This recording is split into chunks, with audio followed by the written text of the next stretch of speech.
RBI ने कल शाम को एक बड़ा फैसला लिया। फैसला ये कि 2000 के नोट सर्कुलेशन से वापस ले लिए जाएं, यानी वो बाजार में लोगों के पास ना रहें और उसे बैंकों में जमा कर दिया जाए। इसके लिए आरबीआई ने 4 महीने का समय भी दिया ताकि लोग परेशान ना हों। लेकिन अर्थव्यवस्था पर इसका कितना प्रभाव पड़ने वाला है, दूरगामी इसके प्रभाव क्या होंगे, इस पर बातचीत करने के लिए हमारे साथ में मौजूद हैं डॉक्टर अरुण कुमार, जो कि जाने माने अर्थशास्त्री हैं। इनसे हम ये समझना चाहेंगे कि किस तरह से इस फैसले को ये देखते हैं और अर्थव्यवस्था पर इसका कितना प्रभाव है। सबसे पहला सवाल सर, किस तरह से इस फैसले को आप देखते हैं? सबसे पहले देखिए, आरबीआई का जो नोटिफिकेशन आया है उसमें 2-3 बातें कही गई हैं। पहला कि ये नोट इंट्रोड्यूस किए गए थे जिससे कि जो अफरा तफरी है नोटबंदी के समय वो कम हो जाए, नोटों की कमी थी वो पूरी हो जाए, है ना। दूसरा उन्होंने कहा कि लाइफ साइकिल होती है नोटों की 4-5 साल की, तो इसलिए अब इसकी 4-5 साल की लाइफ साइकिल हो गई। तीसरा उन्होंने कहा क्लीन नोट की ज़रूरत है। फिर चौथा उन्होंने कहा कि अब छोटे नोट 500 रुपये के काफ़ी आ गए हैं, तो इसलिए अब इनकी खास ज़रूरत नहीं है। लेकिन सवाल ये उठता है कि 2000 रुपये के नोट इंट्रोड्यूस क्यों हुए? वो इसलिए नहीं इंट्रोड्यूस हुए क्योंकि डिमोनेटाइजेशन था, वो इंट्रोड्यूस इसलिए हुए क्योंकि उनकी तैयारी पहले से चल रही थी। 2015 में आरबीआई ने पूछा था मिनिस्ट्री ऑफ फाइनेंस से कि अब अर्थव्यवस्था बहुत बड़ी हो गई है, हमें और बड़े नोटों की ज़रूरत है, तो उन्होंने 2000, 5000 और 10,000 नोट की बात की। तो मिनिस्ट्री ऑफ फाइनेंस 2000 रुपये के नोट के लिए मान गया, पर लेकिन 5000, 10,000 रुपये के नोट के लिए वो नहीं माना। तो ये तैयारी पहले से ही चल रही थी। अब ये है कि जो नोटबंदी हुई वो इसलिए हुई जो नवंबर में, क्योंकि 2000 रुपये के नोट अब आने वाले थे, है ना। ये नहीं कि 2000 के नोट इसलिए जो इंट्रोड्यूस किए गए कि जो उसमें नोटबंदी में ज़रूरत थी। उल्टा है, नोटबंदी ही इसलिए हुई क्योंकि 2000 रुपये के नोट उपलब्ध होने लगे थे, है ना। तो 2000 रुपये के नोट की ज़रूरत ये थी कि सर्कुलेशन जब अर्थव्यवस्था बढ़ती है, आपकी अर्थव्यवस्था दुगनी हो गई, तिगनी हो गई, क्योंकि एक तो इन्फ्लेशन है ना, तो जो ट्रांजैक्शन है वो दुगने तिगने 4 गुने बढ़ जाते हैं। तो उसको जो सहूलियत होती है कि आप जब 500 रुपये, 1000 रुपये के नोट की जगह 2000 रुपये के नोट कैरी करते हैं। और सरकार तो ये कह रही थी कि 5000 और 10,000 रुपये के नोटों की भी ज़रूरत थी, ये आरबीआई कह रहा था। वो तो मिनिस्ट्री ऑफ फाइनेंस नहीं मानी, है ना।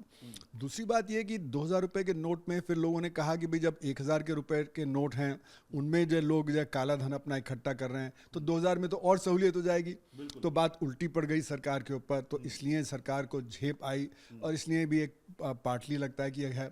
लेकिन असल मुद्दा ये है कि जो कैश है वो तो वेल्थ का एक हिस्सा होता है। बिल्कुल, मतलब आप अपनी जो वेल्थ है वो तरह तरह से होल्ड करते हैं, रियल एस्टेट में करते हैं, बैंक में होल्ड करते हैं, विदेश में होल्ड करते हैं, और कैश आप बहुत कम होल्ड करते हैं क्योंकि उस पर आपको रिटर्न कुछ नहीं मिल रहा। आप अगर उसको बैंक में डालें, कहीं उसको जो है बिजनेस में डालें, तो उसमें एक रिटर्न आता है। तो जो कैश होता है वो जो वेल्थ का 1% होता है। तो उसी तरह जो काला धन है, वो जो ब्लैक वेल्थ है, उसमें कैश का हिस्सा 1% ही होगा। तो अगर हम ये मान लें कि सारा का सारा जो ब्लैक कैश है वो सब 2000 के रुपए के नोटों में है, तो वो 3.6 लाख करोड़ रुपए है। तो 3.6 लाख करोड़ रुपए अगर निकल भी गया, तो वो तो सिर्फ जो 1% होगा। तो इसलिए काले धन पे कोई असर नहीं पड़ेगा। इसी सवाल पे मैं आना चाहता हूं कि काले धन को लेकर के इसे एक प्रहार माना जा रहा है। ये कहा जा रहा है कि काले धन पर प्रहार हुआ है। मनी लॉन्ड्रिंग से लेकर के चुनाव में आपने देखा कि बड़ी संख्या में छोटे बड़े नोटों का इस्तेमाल किया जाता है। क्या ये फैसले से काला धन वापस आएगा? क्या चुनाव में जो इलीगल तरीके से पैसा दिया जाता है वो खत्म हो जाएगा और चुनाव जो है ट्रांसपेरेंट, और आने वाले 3 चुनाव हैं उसके बाद जो है स्टेट के बाद पूरे देश का चुनाव है, क्या ये होगा? नहीं, देखिए ऐसा है कि अब अगर आप मान लें कि 3.6 लाख करोड़ रुपए के 2000 रुपये के नोट हैं इस समय, है ना। तो अगर हम ये कहें कि लोग 10 करोड़ रखते हैं, 20 करोड़ रखते हैं, 50 करोड़ रखते हैं, तो अगर ये मान लें कि एवरेज में भी 10 करोड़ लोग रखते हैं, तो कितने लोगों के पास जो है 2000 रुपये के नोट होंगे? 36,000 लोग, है ना। अगर आप मान लें कि 100 करोड़ लोग रखते हैं तो 3600 लोगों के पास ही होंगे। तो कोई ऐसा नहीं कि बहुत बड़ी संख्या में जो काला धन की कमाई होती है वो तो 2 करोड़ लोग कमाते हैं। पर जो नोट हैं 2000 रुपये के नोट, अगर जो एवरेज में 10 करोड़ भी रखते हैं तो 36,000 फिर दूसरा जो समृद्ध परिवार हैं, जो 1 करोड़ समृद्ध परिवार हैं देश में, 30 करोड़ में से, है ना, वो 2 लाख 5 लाख रुपए तो घर में रखते हैं कि कहीं बीमारी हो जाए, कोई और परेशानी आ जाए, वो भी अपना जो रखते हैं, तो उनके पास ही करीब 1-2 लाख करोड़ होगा। तो जो काली कमाई वाले जो हैं वो तो 2-3 हज़ार लोग होंगे। अब 2-3 हज़ार लोगों के पीछे आप जो सारा 140 करोड़ की अर्थव्यवस्था पे आप असर डाल रहे हैं। दूसरा, जैसे इलेक्शन की बात हुई, इलेक्शन में जो बांटे जाते हैं करेंसी नोट, वो 2000 के नहीं बांटे जाते, वो 100 रुपये, 50 रुपये, 500 रुपये के बांटे जाते हैं। वो 2000 रुपये के कोई नहीं देता, क्योंकि 2000 रुपये के अगर आप कॉन्स्टिट्यूंसी में देंगे तो आपका भी लाखों करोड़ में खर्च हो जाएगा, तो उतना तो खर्च होता नहीं। तो इसलिए ये जो लॉजिक है कि इलेक्शन में बहुत ज़्यादा 2000 रुपये के नोट इस्तेमाल होते हैं, वो नहीं है। ये तो ट्रांजैक्शंस में इस्तेमाल होते हैं, या आप अपनी जो वेल्थ को दबा के रखते हैं उसके लिए हैं। तो इसलिए ऐसा नहीं है कि इसका इलेक्शन पे कोई बहुत बड़ा असर पड़ने वाला है, कि वहाँ पे 500 रुपये के नोट 30 लाख करोड़ के हैं, उसमें आप जो 500 रुपये के नोटों से सर्कुलेट कर लेंगे उसको। तो जो ट्रांजैक्शंस हैं, जो छोटे बिजनेस हैं, छोटे ट्रेडर हैं, जो किसान हैं, वो जो अपनी कमाई जो रखते हैं कि 2000 रुपये के नोटों में रखते हैं, उनको परेशानी आएगी। यही पे आ रहा था कि खास तौर पे परेशानी किसको होने वाली है, कौन लोग इससे सबसे ज्यादा प्रभावित होने वाले हैं? तो जैसे मैंने कहा कि ये जो कोई आम आदमी नहीं रखता 2000 रुपये के नोट, है ना। हमारे देश में जैसे असंगठित क्षेत्र में 94% लोग काम करते हैं, है ना। उनकी आमदनी ज़्यादातर 10,000 रुपये से कम होती है, जो अभी ई श्रम पोर्टल में डेटा आया। तो 10,000 रुपये जो मंथली कमाता है, वो कोई 2000 रुपये का नोट तो रखेगा नहीं, उसके लिए तो बेकार है, वो तो 100-200 रुपये के नोट ही में ही अपना काम चलाएगा। तो इसलिए जो ये असर है वो आम आदमी पे उस तरह का नहीं पड़ेगा। पर अगर आम आदमी का काम रुक जाता है, क्योंकि जो छोटे छोटे हमारे माइक्रो यूनिट्स हैं, है ना, वहाँ पे अगर उनके पास कैश की कमी हो जाती है, वो रॉ मटेरियल नहीं खरीद पाएंगे, वो तनख्वाह नहीं दे पाएंगे, तो वहाँ पे जो रुकावट आएगी, जो हमने नोटबंदी के समय देखा, उसका असर हमारी अर्थव्यवस्था पे पड़ेगा। कि काम कम हो जाएगा, लोग मतलब थोड़ा अनिश्चितता के काल से गुजरेंगे। जब अनिश्चितता होती है तो फिर बिजनेस पे असर पड़ता है, तो वो असर हमारी अर्थव्यवस्था पे होगा। तो अर्थव्यवस्था पर किस तरह का असर आप देख रहे हैं? क्या लोगों को सैलरी का संकट भी आने वाला है? क्या लोगों को व्यापार करने में संकट आने वाला है? और ये इसकी शुरुआत कब से होगी? क्या अब इस तरह की शुरुआत हो जाएगी? तुरंत इसकी शुरुआत होगी, क्योंकि अगर आप 2000 रुपये का नोट कहीं लेके जाएंगे तो कोई लेगा नहीं इस समय। तो हालांकि कहा गया कि लीगल टेंडर का वो नहीं बंद किया है कि it will remain legal tender, पर कोई लेगा नहीं आपसे, क्योंकि उसको फिर बैंक में जाना पड़ेगा, उसको बैंक में डिपॉजिट करना पड़ेगा, उसको कन्वर्ट करना पड़ेगा, मुश्किल होगा। तो इसलिए आज से 2000 रुपये के नोट कोई भी बाजार में लेगा नहीं। अब जो छोटे छोटे व्यापारी वगैरह हैं, वो होलसेल मार्केट में आते हैं, वो मतलब 1-2 लाख रुपए लाते हैं, और उससे फिर अपना वो जो सामान खरीद के वापस अपने गांव जाते हैं, बाकी जगह जाते हैं, उसमें रुकावट आ जाएगी। तो जो प्रोडक्शन यूनिट्स हैं, जो ट्रेडर्स हैं, उनमें असर पड़ेगा। तो वहाँ से फिर जो सैलरी है वो नहीं पे कर पाएंगे, क्योंकि काम नहीं होगा। तो जो छोटे छोटे वर्कर हैं जो असंगठित क्षेत्र में, उनके ऊपर असर पड़ेगा, है ना। तो हालांकि वो रखते नहीं है पैसा, जो छोटा जो अनऑर्गेनाइज सेक्टर का वर्कर है, पर क्योंकि उसका जो यूनिट है वहाँ पे परेशानी आएगी, तो उसकी आमदनी पे परेशानी आ जाएगी। एक बात यह है कि क्या जीडीपी के आंकड़े जो हम हर महीने देखते हैं, तिमाही में भी देखते हैं, हर साल देखते हैं, तो क्या उसमें कमी आने की उम्मीद है? क्योंकि 7% के ऊपर हमने माना था। जी हाँ, मतलब यही मैं कह रहा हूँ, हमारा असंगठित क्षेत्र जो है वो 45% है ना। 14-15% तो कृषि से है और 30% इनका है। अब इसमें जब परेशानी आएगी तो फिर वो मतलब जो अर्थ ओवरऑल जीडीपी के ग्रोथ में असर होगा।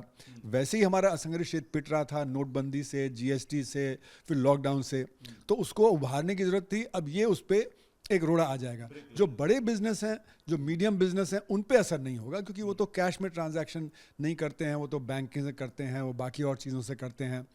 तो वहाँ पे एम्प्लॉयमेंट कम होता है। रोजगार तो असली में माइक्रो यूनिट में होता है, कृषि में होता है। अगर यहाँ पे परेशानी आई तो यहीं पे जैसे सबसे ज़्यादा रोजगार की भी समस्या खड़ी हो सकती है सर। क्या रोजगार कम हो जाएगा पहले जैसे नोटबंदी के समय देखा गया? तो रोजगार वैसे ही हमारे देश में बहुत परेशानी है, खासकर महिलाओं को और शिक्षित युवा हैं जो 15 से 29 साल के हैं, वहीं पे सबसे ज़्यादा परेशानी और बढ़ जाएगी, क्योंकि वो ज़्यादातर लोग जो हैं वो असंगठित क्षेत्र में काम करते हैं। अब असंगठित क्षेत्र में अगर रुकावट आती है तो उनके रोजगार पे असर पड़ेगा। तो हमारे जो अनएम्प्लॉयमेंट का फिगर जो काफ़ी ऊंचा चल रहा है वो और ज़्यादा बढ़ जाएगा। अगर हम प्रोफेसर अरुण कुमार से ये पूछें कि आपने बताया ठीक है आरबीआई ने ये फैसला लिया, आरबीआई ने क्या उसमें अपना तरीका बताया कि क्यों हमने ये फैसला लिया, लेकिन आपसे अगर हमने समझना चाहें कि ये फैसला सही था या गलत था? ये फैसले की ज़रूरत ही नहीं थी, क्योंकि अपने आप ही 2000 रुपये के नोट कम हो रहे थे। आपने 8.5 लाख करोड़ रुपए के इशू किए थे, वो आधे से कम हो गए थे। आप बैंकों को कहते कि भाई आगे से आप इशू नहीं करेंगे 2000 रुपये के नोट, जो वापस आते जाएंगे वो कम होते चले जाएंगे। तो इसलिए इसकी ज़रूरत ही नहीं थी कि आपको ऐसा कोई कदम उठाने की ज़रूरत पड़ी। और इसमें कहीं ना कहीं घाटा भी हुआ। प्रिंटिंग में देखा जाता है कि एक 2000 के नोट को छापने में 3 रुपये 54 पैसे लगते हैं, 500 रुपए के नोट छापने में 3 रुपये 9 पैसे लगते हैं। करीब करीब माना जा रहा है कि 24-25 हज़ार करोड़ का घाटा भी है। नहीं, वो तो ऐसा है कि देखिए बैंकिंग में ये हरदम होता है कि पुराने नोट आप विड्रॉ करते हैं और नए नोट इशू करते हैं, तो इस तरह का तो प्रचलन होता ही रहता है। वो कह भी रहे हैं कि 4-5 साल का ही जो लाइफ साइकिल होती है, तो रिप्लेस करना ही है।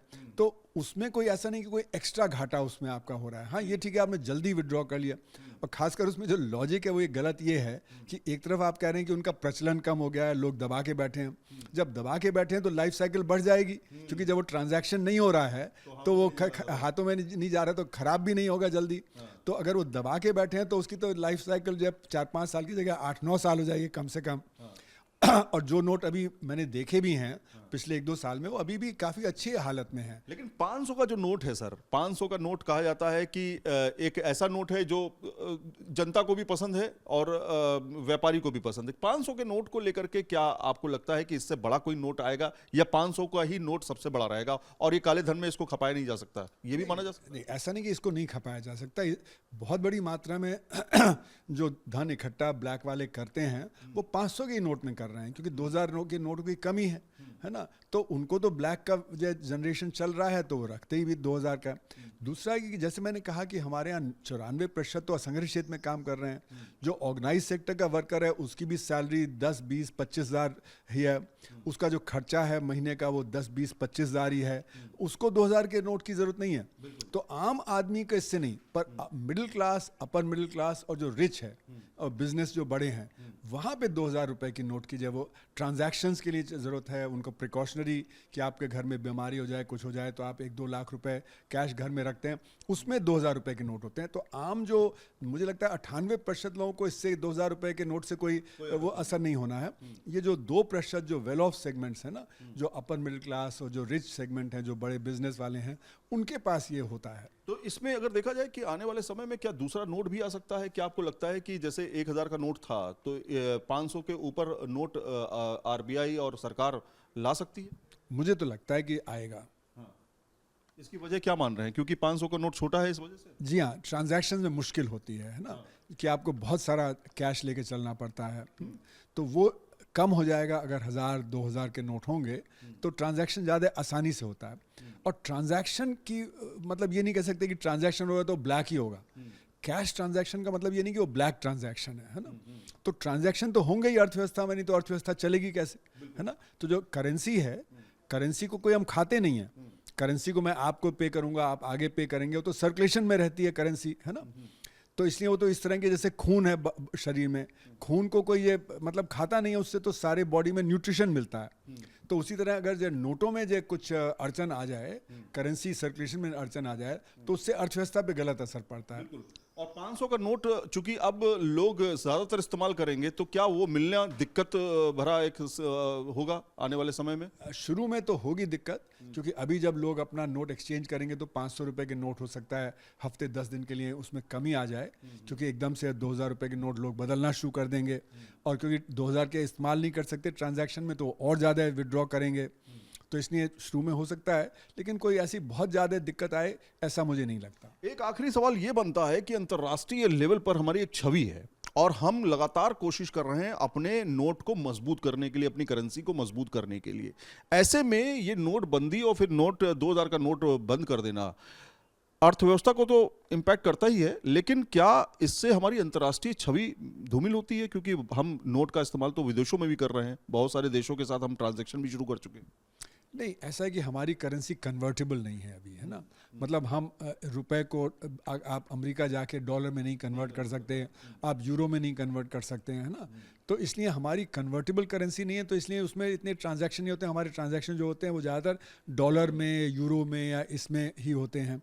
तो इसलिए ऐसा नहीं है कि वो हमने ये 2,000 रुपये के नोट निकाले हैं तो उससे हमारी इंटरनेशनल जो रेपुटेशन है उस पर कोई असर पड़े। पर हाँ, ये ज़रूर होगा कि जो लोगों की करेंसी में आस्था है कि करेंसी हम होल्ड करके उसको हम कभी भी इस्तेमाल कर सकते हैं, लोगों में ज़रूर ये थोड़ा सा एक वो परेशानी आएगी कि पता नहीं कहीं 500 रुपये के नोट भी कल हटा लिए जाएं तो क्या होगा, फिर क्या हमारे परेशानी आएगी। सर, ये एक बाजार से जुड़ा हुआ सवाल है और बाजार सेंटिमेंट पे चलता है। शेयर मार्केट की बात करें, उसमें निफ्टी 50 की बात करें, तमाम कंपनियां इमोशंस पे चलती हैं। इस फैसले का बाजार पे कितना असर होने वाला है, खासतौर पे शेयर मार्केट में?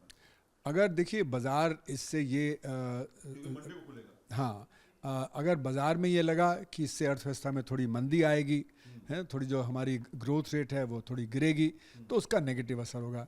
पर जो बाज़ार में जो ऑपरेटर्स होते हैं वो बड़े बड़े ऑपरेटर्स होते हैं, उनके ऊपर निर्भर करता है कि उनकी थिंकिंग किस प्रकार की है, और बड़े ऑपरेटर्स जो हैं वो सरकार के खिलाफ नहीं जाएंगे। दूसरी बात ये कि सरकार के पास LIC है, बाकी एजेंसीज़ हैं, अगर वो देखेंगे बाज़ार में थोड़ी गिरावट है तो वो ज़्यादा इंटरवीन करेंगे और ज़्यादा खरीदेंगे। तो मुझे नहीं लगता कि सरकार बाज़ार को गिरने देगी। तो कुल मिलाकर के सरकार बाजार को गिरने नहीं देगी, लेकिन जिस तरह से नोटबंदी की तरह इसको देखा जा रहा है, 2000 के नोट को, RBI ने साफ तौर पे कहा है कि ये लीगल टेंडर है, इसमें कोई बदलाव नहीं है, इसका इस्तेमाल भी आप कर सकते हैं, लेकिन एक तारीख दी है, वो है 30 सितंबर तक। यानी 30 सितंबर के बाद इस नोट का क्या होगा ये अभी साफ पिक्चर क्लियर नहीं है, लेकिन ये बात जरूर है कि इसका इम्पैक्ट कहीं ना कहीं छोटे और मंझले जो व्यापारी हैं उनके ऊपर सीधे तौर पे होगा। वीडियो जर्नलिस्ट सुभाष चंद्रा के साथ सैयद आमिर हुसैन, न्यूज नेशन, गुरुग्राम।